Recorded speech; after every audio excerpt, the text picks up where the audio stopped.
Hello बच्चों, कैसे आप लोग।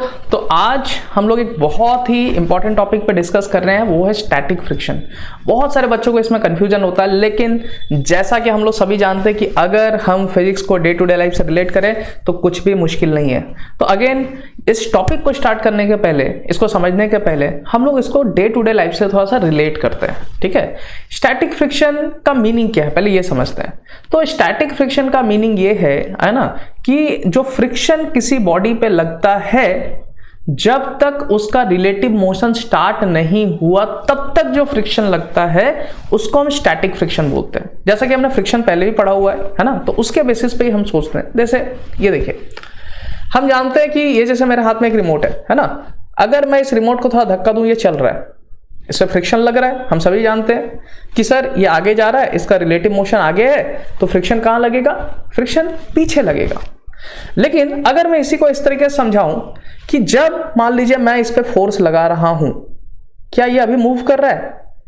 तो आपका आंसर होगा नहीं सर, ये तो मूव नहीं कर रहा है। तो क्या अगर मैं कुछ फोर्स लगा रहा हूं और ये मूव नहीं कर रहा है, तो इसका मतलब ये भी हुआ कि अभी इसको मूव करने से किसी और फोर्स ने रोका हुआ है। वो कौन सा फोर्स है? वो भी फ्रिक्शन है। तो पहले केस में क्या हुआ कि ये चलने लगा, मतलब रिलेटिव मोशन हो रहा था, उसको स्टैटिक फ्रिक्शन नहीं बोलेंगे। जब मैंने फोर्स लगाया, ये मूव नहीं कर रहा है, इसका रिलेटिव मोशन मेरे हाथ के रेस्पेक्ट में नहीं है, और फिर भी इस पे फ्रिक्शन लग रहा है मेरे फोर्स को बैलेंस करने के लिए, तो इस फ्रिक्शन को हम स्टैटिक फ्रिक्शन बोलेंगे। ठीक है, अब स्टैटिक फ्रिक्शन एक ऐसा टॉपिक है जिसमें सबसे ज्यादा कंफ्यूजन आता है बच्चों को। तो स्टैटिक फ्रिक्शन को समझने के लिए हम दो डे टू डे लाइफ का एग्जांपल लेते हैं, और आई थिंक इससे आप क्लियर कट समझ जाओगे कि स्टैटिक फ्रिक्शन क्या है। उस एग्जांपल पे चलते हैं। तो पहला एग्जांपल क्या है? पहला एग्जांपल है कि मान लो बच्चों कि अगर आप लोग एक दुकान पे गए, ठीक है, उस दुकान में आपको एक डेयरी मिल्क का चॉकलेट दिखा, आपको खरीदना है डेयरी मिल्क का चॉकलेट, ठीक है, आपको बहुत पसंद है खाने के लिए। मान लेते हैं उसका कॉस्ट 40 रुपीज़ है, 40 रुपये दाम है उसका। आपने गए तो दुकानदार को आप कितने रुपए दोगे? तो इसका आंसर होगा सर 40 रुपये दूंगा। 40 से कम में क्या दुकानदार मानेगा? नहीं। क्या आप वो चॉकलेट देख के इतना खुश हो जाते हो कि उसको 40 की जगह 50 दे के आते हो? ऐसा भी नहीं। तो पहले ये समझना है कि जितना रिक्वायरमेंट है हम उतना ही दे रहे हैं। ठीक है, अब एक और एग्जाम्पल समझते हैं। ठीक है, हम सभी ने आज तक लाइफ में कभी ना कभी घर के ऑक्शंस देखे होंगे मूवीज में। रियल लाइफ में देखा तो अच्छी बात है, नहीं देखा तब भी मूवीज में तो सबने देखा होगा। अब मान लेते हैं कि मैं एक ऑक्शन में गया, मुझे एक घर बहुत पसंद है और मेरे पास 10 लाख रुपए है। ये समझिएगा ना, मेरे पास 10 लाख रुपए है। ऑक्शन स्टार्ट होता है, सामने वाला कीमत रखता है 2 लाख रुपीस, तब उधर से एक बोलता है 2.5। ठीक है, अब ऑब्वियसली मेरा स्टार्टिंग पॉइंट था, मैंने क्या बोला? 2 लाख रुपीस मैंने स्टार्ट किया, एक ने बोला 2.5। तो जिसने स्टार्ट किया अगर वो सेम कीमत देता है तो उसको सबसे पहले मिलेगा। ठीक है, तो अब मान लेते हैं उसने 2.5 बोला, मैं क्या करूंगा? मैं बोलूंगा अच्छा ठीक है, मैं भी 2.5 देता हूं। क्यों? क्योंकि वो घर मुझे चाहिए, बहुत पसंद है वो घर मुझे, है ना, तो वो घर मुझे चाहिए ही चाहिए। उसने क्या किया? बढ़ा दिया 5 लाख। मैं क्या करूंगा? मुझे वो घर चाहिए, मेरा इमोशंस जुड़ा है लेट से, तो क्या करूंगा मैं? अच्छा सर वो 5 लाख का है, मैं भी 5 लाख। ठीक है, अब मान लेते हैं मेरे पास जो मैक्सिमम बैलेंस है बच्चों वो सिर्फ 10 लाख रुपीज है ना, वो सिर्फ 10 लाख रुपीज है। अब हुआ क्या कि उसने 8 किया, मैंने भी 8 कर दिया। उसने 10 किया, मैंने भी 10 कर दिया। लेकिन अब अगर वो 10 से बढ़ाएगा, क्या मैं ये घर खरीद सकता हूं? आपको इसका आंसर पता है? क्या ये मैं घर खरीद सकता हूं? आंसर है नहीं सर, मेरे पास पैसे नहीं है, कहां से खरीदेंगे? कोई बैंक लोन नहीं दे रहा अभी मुझे। ठीक है, तुरंत के तुरंत। तो ये 10 लाख रुपए मेरे पास है, 10 लाख तक अगर कीमत लगता तो मैं रोक सकता था, अदरवाइज मैं नहीं रोक पाऊंगा। अगर हमने इस चीज को समझ लिया, इस दोनों चीज को समझ लिया, जो मैंने फर्स्ट एग्जांपल दिया था, दूसरा एग्जांपल दिया था, स्टैटिक फ्रिक्शन खत्म है। स्टैटिक फ्रिक्शन हम पूरी तरह से समझ गए। तो हम समझते हैं होगा क्या। ठीक है, इसके कंसेप्ट वाइज चलते हैं। ठीक है, तो जैसे मान लेते हैं मैंने एक फोर्स लगाया, मान लेते हैं हर एक फ्रिक्शन, अब हमने जब पिछले क्लास में फ्रिक्शन को पढ़ा था हमने ये समझा था कि फ्रिक्शन के 2 तरीके हैं। या तो इंटरलॉकिंग हो जाता है या कोल्ड वेल्डिंग हो जाता है, ठीक है। तो जो भी है उस बॉन्ड को ब्रेक करने के लिए एक मैक्सिमम फोर्स मतलब हमें लगाना पड़ेगा, ठीक है। लेट्स से वो 10 न्यूटन है। इस फोर्स के बाद और वो रुकेगा नहीं, वो बॉन्ड ब्रेक कर जाएगा। तो इसका मतलब मैक्सिमम वैल्यू क्या है, मैक्सिमम वैल्यू क्या है, तो मैक्सिमम वैल्यू है sir let's say F max है आपका 10 न्यूटन। जैसे मेरा 10 लाख रुपए मेरा अमाउंट था जिसमें मैं घर खरीद सकता था। एक आदमी आया, उसने क्या किया, 1 न्यूटन का फोर्स लगाया। अब फ्रिक्शन क्या बोलेगा, फ्रिक्शन के बारे में सोचो, मुझे कितना रिक्वायरमेंट है इसको रोकने के लिए, 1 न्यूटन। फ्रिक्शन जैसे कि वो आदमी चाहता है कि नहीं मुझे घर खरीदना ही खरीदना है, किसी भी हालत में खरीदना है, उसी तरीके से ये चाहेगा कि मुझे किसी भी हालत में इस ब्लॉक को रोकना ही रोकना है। फ्रिक्शन बोलेगा मुझे किसी भी हालत में इस ब्लॉक को रोकना ही रोकना है, बिना रुके काम नहीं चल सकता। अब बोलेगा 1 न्यूटन, आप क्या बोलोगे, कितना रिक्वायरमेंट है, 1 न्यूटन। अब जैसा हम ऐसा ही नेचर का हर पार्टिकल, अगर 1 का रिक्वायरमेंट है तो 1 से थोड़ी ज़्यादा लगाएंगे। तो फ्रिक्शन भी क्या करेगा, वो बोलेगा ठीक है मैं 1 न्यूटन अपोजिट लगा देता हूँ। क्या ये ब्लॉक मूव करेगा, नहीं करेगा। क्या फ्रिक्शन लग रहा है, बिल्कुल लग रहा है सर, है ना। अगर हम फर्स्ट बात करें, अगर फोर्स का वैल्यू और यहाँ फ्रिक्शन का वैल्यू, फोर्स का वैल्यू 1 न्यूटन, फ्रिक्शन का वैल्यू 1 न्यूटन, ठीक है, हमने फर्स्ट पार्ट किया। फिर उसी के बाद कोई और एक इंसान आया, बोला कि सर मैं 5 न्यूटन फोर्स लगाता हूं। फ्रिक्शन क्या बोलेगा, मेरा मोटिव याद रखते हैं फ्रिक्शन का, क्या मोटिव था भाई, उसको किसी भी हालत में इसको रोकना है, उसको चलने नहीं देना है।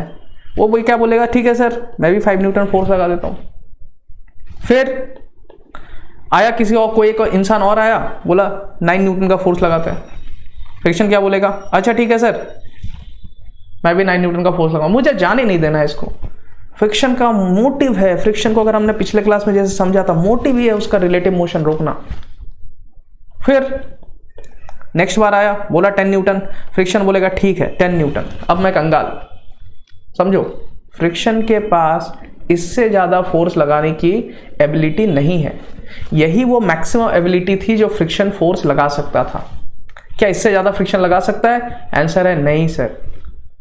जैसे मेरे पास अगर 10 लाख ही है तो मैक्सिमम मैं घर का कॉस्ट कितना दे सकता हूं अगर मुझे वो ऑप्शन में खरीदना भी है, सर 10 लाख रुपए।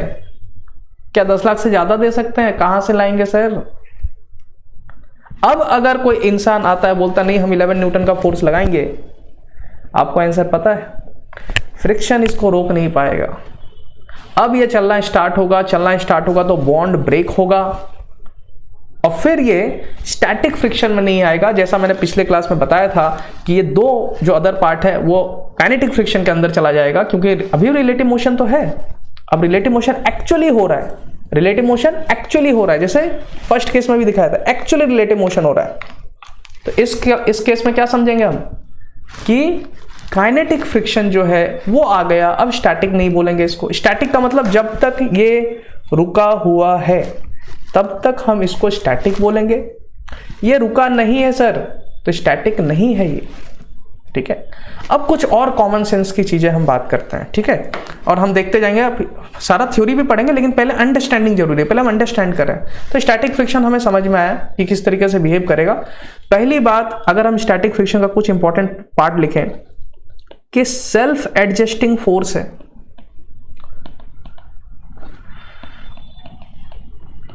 सिंपल सी बात, आप एक दुकान में गए, वहां पे चॉकलेट का दाम कम हो गया, ऑफर चल रहा है, 100 रुपए का चॉकलेट 80 रुपीज में मिल रहा है, आप क्या बोलोगे, मैं 100 रुपए दूंगा।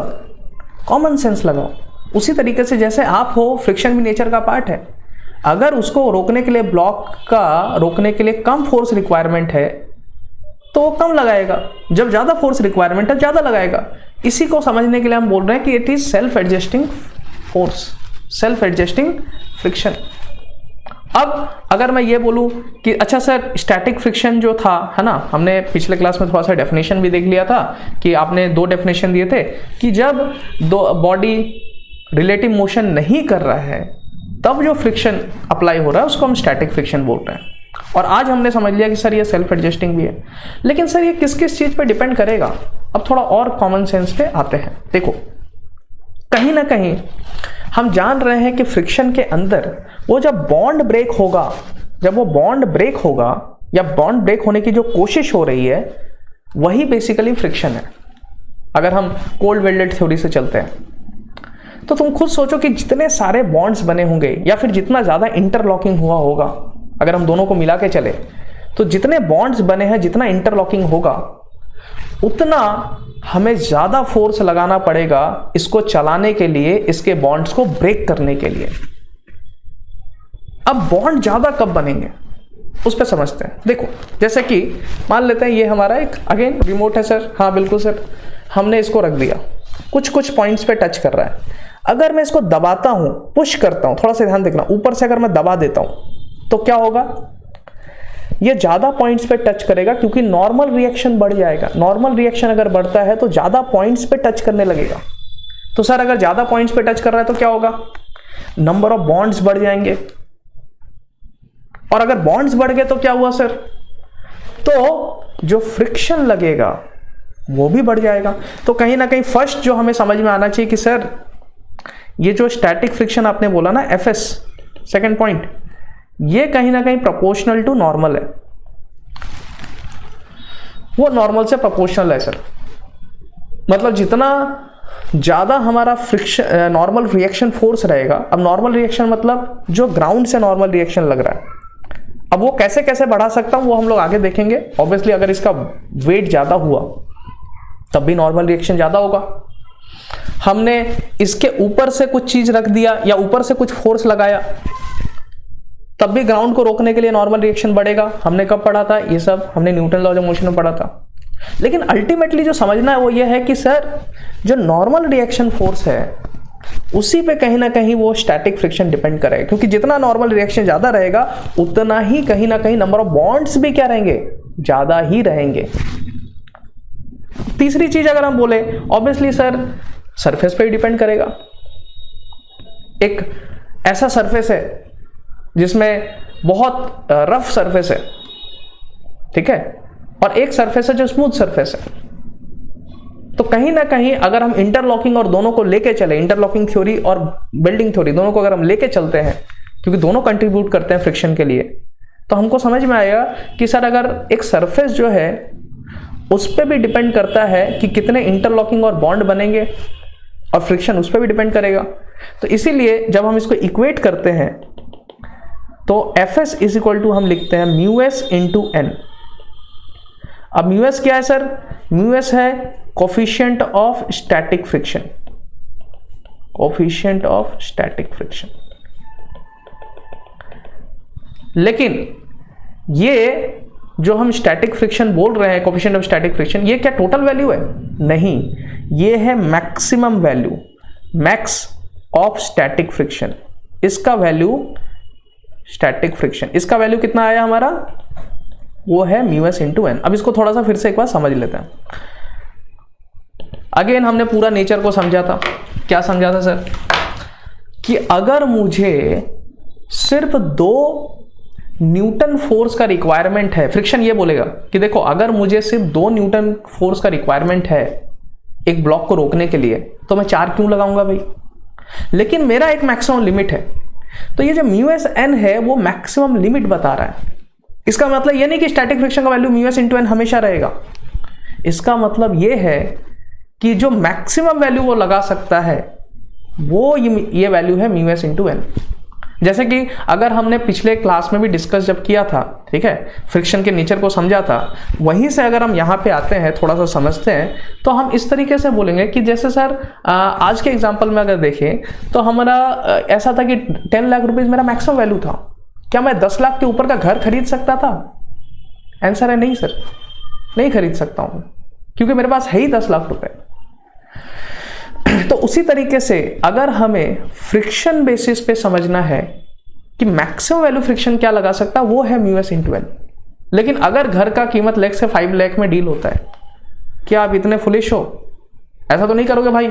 ऐसा करोगे क्या कि सर नाम तो 10 लाख रुपए है, सॉरी 5 लाख रुपए, मैं 10 लाख दे देता हूं, ऐसा नहीं करोगे। तो फ्रिक्शन भी ऐसा क्यों करेगा, समझो इस बात को, फ्रिक्शन भी ऐसा नहीं करेगा। जितना रिक्वायरमेंट उतना ही देगा। है ना। तो आई होप इस स्टैटिक फ्रिक्शन का जो बेसिक कंसेप्ट है वो आप लोगों को समझ में आया होगा। हालांकि अभी हम बहुत सारा चीजें इसमें पढ़ेंगे, है ना, इसके बहुत सारे क्वेश्चंस करेंगे, लेकिन जो कंसेप्चुअल पार्ट था वो हमने समझा कि हम स्टैटिक फ्रिक्शन को कैसे रिलेट कर सकते हैं। ठीक है, ओके, थैंक यू।